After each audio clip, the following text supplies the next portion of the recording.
Okay, so the left hand one then, Lewis, was your before. Again, setup wise in both of these, very, very good. Just be careful the ball doesn't go forward when you're starting a few sky ones. I think you realise when you're coming down a little bit too steep that the ball going further forward will kind of compensate for that. But obviously it's not going to be an ideal way, because what will happen is if the ball goes further forward here, your chest, rather than aiming down here, would aim over here. So what's that going to do to your shoulders?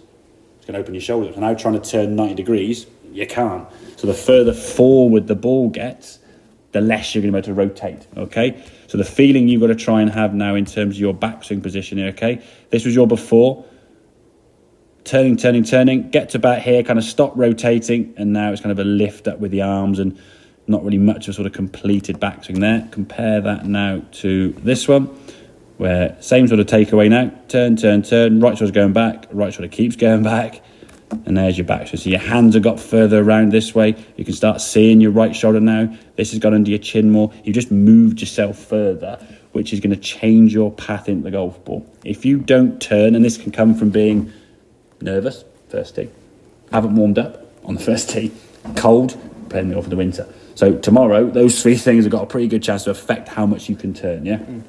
So all these things we can get if we're just poor in flexibility, or our posture could be poor, or whatever it may be, our setup could be wrong. Anything that's going to affect our ability to rotate is going to shorten that backswing and generally cause us to come down steeper. The steeper one sends it up in the air with the driver.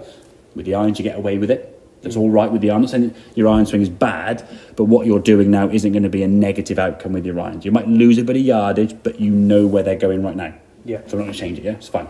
Only with the driver, the only thought you want to try and focus on now is just bigger turn with that right shoulder, okay? Get that right shoulder behind you and just complete the backswing, yeah? Get yourself up to the top of the backswing by this right shoulder moving more, not getting here and going, I don't want to go too far, and then just try and sort of nudge it down the fairway, yeah? You've gained 30 yards by not hitting it harder.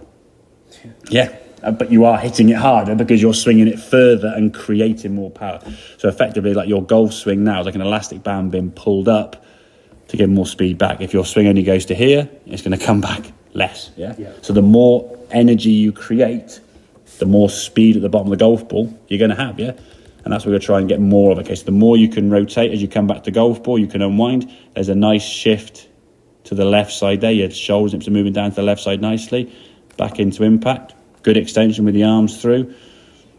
Good finish, under control, looking nice. Body no weight over that left foot, lovely. Good turn. There's a lot of good in that swing, okay? And I think for me, if we can just get to there, you kind of got to about here. That's your backswing sort of comparison of the two swings there. Yeah. There's an extra bit of just keep the club going. It just gets you further behind with the golf club.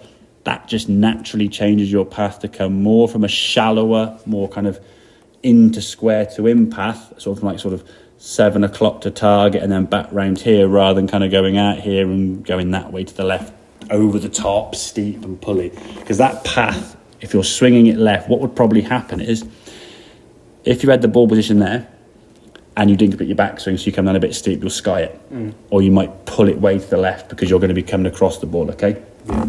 Then you put the ball further forward, okay? Well, now you're in the golf ball a lot later than you're anticipating. So the face gets left a bit open and now you slice it. So it's kind of a two-way miss, okay? Then you start slicing, I've got to try and change the club face. Then you start rolling the hand and then you start hooking it, yeah? Then you got, where the bloody hell's the ball going to go, yeah? So we can get into that position where this shoulder gets behind you more, get more of that turn, complete the backswing. From here now, it's such a small amount of time anyway. You're not going to think, I haven't got time to think, mate. You get there, your only thought now is in terms of setup, get that right shoulder behind you. Okay. Yeah, the more he gets behind you, the more likely that club's going to come back down. And yeah, you've had a couple there, 220, 230, that kind of thing, and straight as well. There's been a couple have gone left, a couple have gone right, obviously, but if we can get ourselves in a position where we've got a chance of it in the golf ball as we want, that's all you can really do. Yeah. Brilliant. If you're having to try and manipulate or control that club, it's going to be difficult, yeah. Brilliant. Thanks, Gareth. Pleasure, mate. Pleasure.